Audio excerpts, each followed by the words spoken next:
बंगाल में बवाल, दिल्ली तक सवाल। नमस्कार, शाम के 4:30 बज चुके हैं। आप देख रहे हैं आज तक। मैं हूं आपके साथ चित्रा त्रिपाठी।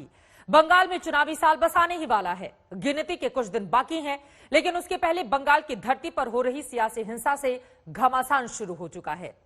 बीजेपी ताबड़तोड़ ममता सरकार पर हमले बोल रही है, पार्टी कार्यकर्ताओं की हत्या जैसे गंभीर आरोप लगा रही है, तो तृणमूल कांग्रेस भी पलटवार करने से नहीं चूक रही।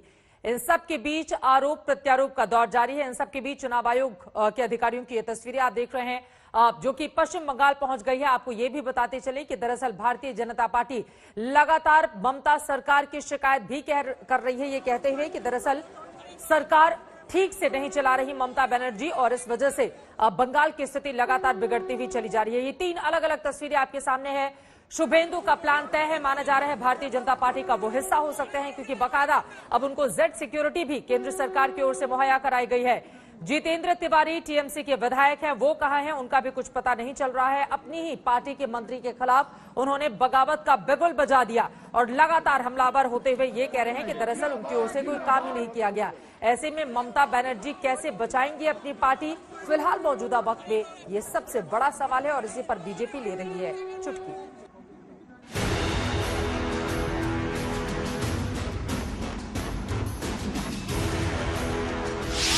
बंगाल की सियासी हिंसा ही बनेगी चुनावी हथियार। राज्य में हिंसा के खिलाफ हल्ला बोल से मिलेगी मंजिल। बंगाल में हिंसा पर चुनाव आयोग पहुंची बीजेपी। अब हिंसा करने वालों को करारी चोट की तैयारी। बंगाल में चुनावी आहट होते ही हिंसा का जो दौर शुरू हुआ, उसकी एक झलक पिछले साल ही दिखी थी। तब अमित शाह कोलकाता दौरे पर पहुंचे थे, रोड शो कर रहे थे, लेकिन टीएमसी और बीजेपी कार्यकर्ताओं में जबरदस्त टकराव हुआ था। चुनावी हिंसा की सबसे ताजा तस्वीर 10 दिसंबर को दिखी, जब बीजेपी के राष्ट्रीय अध्यक्ष जेपी नड्डा और कैलाश विजयवर्गीय, मुकुल रॉय जैसे दिग्गजों के काफिले पर पथराव हुआ। कई बीजेपी नेता और पार्टी कार्यकर्ता जख्मी हो गए। ममता राज में बीजेपी नेताओं पर बंगाल की धरती पर हमले ने बीजेपी को बड़ा मौका दे दिया। यही नहीं, लगातार हो रही बीजेपी कार्यकर्ताओं की हत्या को लेकर भी बीजेपी ममता की कानून व्यवस्था पर सवाल उठा रही है। अगले साल चुनाव है, उससे पहले ऐसी हिंसा ने हर किसी को हैरान कर दिया। सत्ता पाने की उम्मीद में एड़ी चोटी का जोर लगा रही बीजेपी कह रही है, क्या ऐसे ही होता रहेगा बंगाल में शासन? क्या ऐसी कानून व्यवस्था के दम पर बंगाल में होंगे साफ सुथरे चुनाव?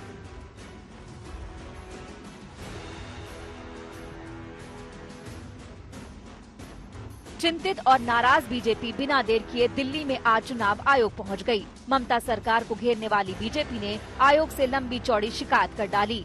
इन दिनों राज्य के अलग अलग हिस्सों में बड़ी हिंसा को लेकर बीजेपी नेताओं ने ज्ञापन देकर शिकायत दर्ज कराई। पार्टी ने आरोप लगाया कि जेपी नड्डा पर जो हमला हुआ, उस मामले में ममता दीदी की पुलिस निष्पक्ष नहीं है। ये ऑर्डिनरी सिचुएशन नहीं है, ये एक्स्ट्राऑर्डिनरी सिचुएशन है, जब पुलिस और प्रशासन पूरा तृणमूल कांग्रेस का एक पार्टी ऑफिस से काम चल रहा है। विंग बन गया आपको लगता है? एकदम टोटली। ममता बनर्जी एक वायलेंस जो सीपीएम से जो इनहेरिट किया है, वो हिंसा का राजनीति में उस्ताद बन गया है। बीजेपी नेताओं ने चुनाव आयोग से मांग की कि राज्य में अभी से अर्धसैनिक बलों की तैनाती की जाए। डायमंड हार्बर जब गाड़ी घुसा तो पूरा लग रहा है पाकिस्तान हो गया है। पुलिस के सामने ये सब हो रहा है, पुलिस कुछ भी नहीं किया। वेस्ट बंगाल पुलिस तुरंत ट्वीट करते हैं, जो नड्डा जी का गाड़ी में कुछ भी नहीं हुआ था। तो पूरा देश पूरा देखा, लेकिन वेस्ट बंगाल पुलिस जो बोल रहे हैं वो तो सब लोग जानते हैं वो झूठ बोल रहे हैं। तो पश्चिम बंगाल में पुलिस के सामने ये इलेक्शन तो नहीं होगा। ये जो सेंट्रल फोर्स है उसको इधर डिप्लॉय करके ये जो वोट जो इलेक्शन हो, ये इलेक्शन होगा। बीते महीनों में बंगाल के अलग अलग हिस्सों में कई बीजेपी कार्यकर्ताओं की हत्या हो चुकी है। चुनावों से पहले हिंसा के इस खेल का सारा आरोप टीएमसी के सिर पर है। 10 दिसंबर को नड्डा और अन्य बीजेपी नेताओं पर जो हमले हुए, उसके लिए भी पार्टी ने टीएमसी कार्यकर्ताओं को ही जिम्मेदार ठहराया। हालांकि उस घटना से सबक लेते हुए अब तैयारी है उन तमाम वीवीआईपी की सुरक्षा बढ़ाने की जो बंगाल दौरे पर जाने वाले हैं। सूत्रों के मुताबिक केंद्रीय सुरक्षा एजेंसियां इसकी प्लानिंग कर रही हैं। पश्चिम बंगाल के दक्षिण 24 परगना में दौरे के दौरान बीजेपी के राष्ट्रीय अध्यक्ष जेपी नड्डा के काफिले पर जो हमला हुआ था, उसने कई परतें खोल दी हैं। राज्य के ऊपर से सुरक्षा व्यवस्था पर जो विश्वास था वो तो कम होता ही जा रहा है, तो वहीं दूसरी ओर बीजेपी के सारे आला नेताओं को जेड कैटेगरी सिक्योरिटी भी दी जा रही है। कैलाश विजयवर्गीय जो बंगाल के इंचार्ज हैं, उन्हें बुलेट प्रूफ कार मिलेगी, तो वहीं मुकुल रॉय और कई अन्य नेताओं को भी ये सुरक्षा प्रदान की जा रही है। केंद्र सरकार का मानना है कि बीजेपी के बड़े नेता जो भी बंगाल आएंगे उन्हें भी अतिरिक्त सुरक्षा मुहैया लगातार कराई जाएगी। केंद्रीय सुरक्षा एजेंसियों की तैयारी है कि जेड या उससे ऊपर की श्रेणी वाले वीआईपी को बुलेट प्रूफ कार दी जाएगी। जरूरत पड़ी तो वाई या वाई+ श्रेणी के वीआईपी को भी बुलेट प्रूफ कार दी जाएगी। साथ ही 15 वीआईपी प्रोटेक्टी के सुरक्षा कर्मियों की संख्या भी बढ़ाने पर विचार हो रहा है। ये सारी प्लानिंग जेपी नड्डा पर पथराव को देखते हुए की जा रही है। ये सच बात है, शुभेंदु का लाइफ थ्रेट है।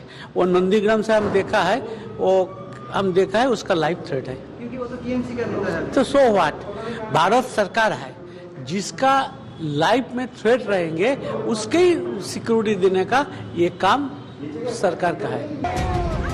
अभी एक दिन पहले ही कैलाश विजयवर्गीय को बुलेट प्रूफ कार देने का फैसला हुआ, तो टीएमसी के बागी और हाल ही में ममता मंत्रिमंडल से इस्तीफा देने वाले शुभेंदु अधिकारी को भी MHA ने जेड कैटेगरी की सुरक्षा देने का फैसला किया है।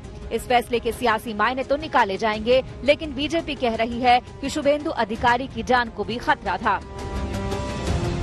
बंगाल में पैर जमाने की तैयारी में जुटी बीजेपी राज्य के हालात पर नजरें गड़ाए हुए है। दूसरी ओर बीजेपी की शिकायत के बाद चुनाव आयोग ने बंगाल के हालात का जायजा लेने का मन बनाया है।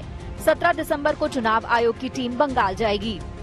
बंगाल में लगातार हो रही हिंसा के खिलाफ बीजेपी ने चुनाव आयोग में पहले तो कंप्लेन दर्ज कराई है और ये भी कह दिया है कि अगर इसी तरह की घटनाएं होती रहीं तो आने वाले दिनों में हो सकता है चुनाव निष्पक्ष न हो सकें। इसी के मद्देनजर अब चुनाव आयोग ने फैसला लिया है कि आयोग के आला अधिकारी बंगाल में दौरा करेंगे। 17 दिसंबर को होने वाले इस दौरे के बाद आने वाले दिनों में किस तरह से चुनाव आयोग बंगाल में प्रशासन का इस्तेमाल करेगा और कितने लोगों को उसमें या सेंट्रल फोर्सेस का डिप्लॉयमेंट होगा, इस तरह के कई फैसले भी लिए जाएंगे। कैमरामैन तापस बेरी के साथ मनोज्ञा लोईवाल, मिदनापुर, आज तक।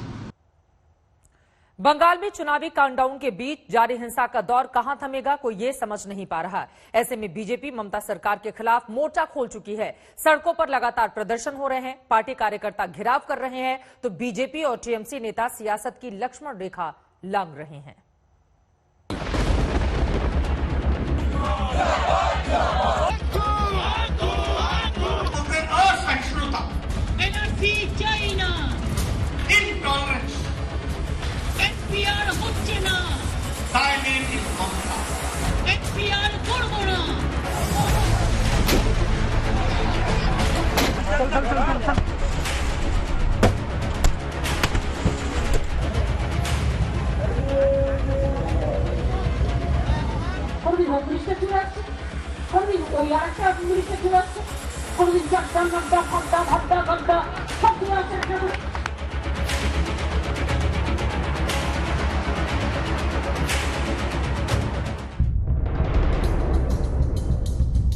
बंगाल की सत्ता पाने की उम्मीदों ने नेताओं की जुबान को कड़वा कर दिया है। हिंसा का दौर जारी है, उसके बीच सियासतदान भी एक दूसरे की जान लेने पर आमादा है, एक दूसरे को देख लेने की धमकी दे रहे हैं।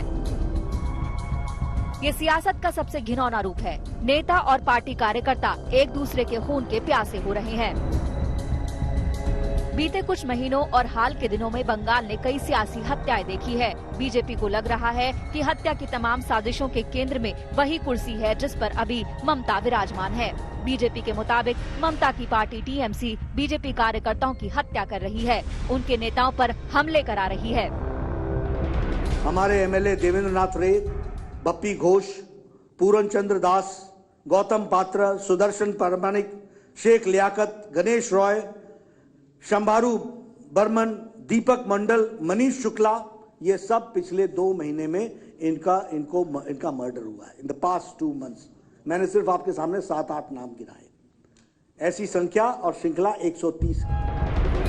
आरोपों का दौर दोनों तरफ से जारी है। बीजेपी ने टीएमसी के खिलाफ चक्रव्यूह तैयार कर लिया है, तो ममता दीदी भी पीछे हटने को तैयार नहीं है।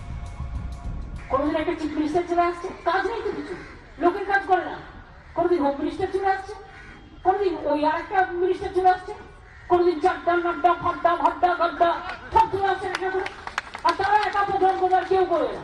আর যেদিন তারা প্রোগ্রাম করবে লোক যদি না আসে তাহলে নিজে সাজিয়ে রাখবে যাতে নটঙ্কি করে ন্যাশনাল নিউজে ভালো করে দেখায় দেখো আমরাই মেরেছি। আরে তোমার পেছনে 50টা গাড়ি কেন যায়? बंगाल की चुनावी महाभारत में अब टीएमसी और बीजेपी आमने सामने है। वैसे बंगाल को सोनार बांग्ला बनाने का वादा करने वाली बीजेपी ने एक्शन प्लान के तहत कई कदम उठाए हैं। बंगाल के 42 में से बीजेपी के 18 सांसद हैं। पार्टी इसे भुनाना चाहती है, लिहाजा उनमें से 11 सांसदों को पार्टी संगठन की जिम्मेदारी सौंप दी गई है। साथ ही दिग्गज नेताओं का दौरा भी तेज हो गया है। गृह मंत्री अमित शाह 2 दिनों के दौरे पर बंगाल जाने वाले हैं। 19 दिसंबर को वो पूर्वी मिदनापुर में होंगे। वहां शाह किसान सभा को संबोधित करेंगे। उसके अगले दिन यानी 20 दिसंबर को गृह मंत्री बोलपुर जाएंगे। वहां शांति निकेतन में रविंद्रनाथ टैगोर को श्रद्धांजलि देंगे। पार्टी कार्यकर्ताओं को भी शाह संबोधित करेंगे। नवंबर में 2 दिन के दौरे के बाद एक बार फिर अमित शाह 2 दिवसीय दौरे पर होंगे पश्चिम बंगाल के। 19 और 20 तारीख को पहले मिदनापुर जाएंगे और उसके बाद वो जाएंगे बीरभूम। दरअसल बंगाल के चुनाव को बीजेपी किसी भी तरह से अचूक नहीं मान रही है और यही कारण है कि बार बार आला नेताओं के दौरे हो रहे हैं। पार्टी अध्यक्ष जेपी नड्डा का भी दौरा हुआ और अब गृह मंत्री अमित शाह का दौरा अपने आप में ये बताता है कि पार्टी आने वाले दिनों में बंगाल को कितनी सजगता से ले रही है। बीजेपी को मात देने के लिए ममता दीदी भी चुनावी बिगुल बजा चुकी है। उत्तर बंगाल दौरे पर उनका चुनावी अभियान जारी है। जलपाईगुड़ी से ऐलान जंग हो चुका है। একটা ভিআইপি যখন কনভয় যায় তার নিজস্ব একটা কনভয় থাকে প্রটোকল অনুযায়ী সিস্টেম অনুযায়ী। ভিআইপি নেতার গাড়ির পেছনে 50টা গাড়ি যাবে কেন? बंगाल में ऊंट किस करवट बैठेगा, इसके लिए अभी लंबा वक्त है। सियासत को बड़ा फासला तय करना है। ऐसे में बीजेपी और टीएमसी की लड़ाई और तेज होने की उम्मीद है। जलपाईगुड़ी से राजेंद्र प्रधान के साथ कोलकाता से मनोज्ञा लोईवाल, आज तक ब्यूरो। तो बीजेपी और टीएमसी के बीच सियासी घमासान लगातार पश्चिम बंगाल में जारी है।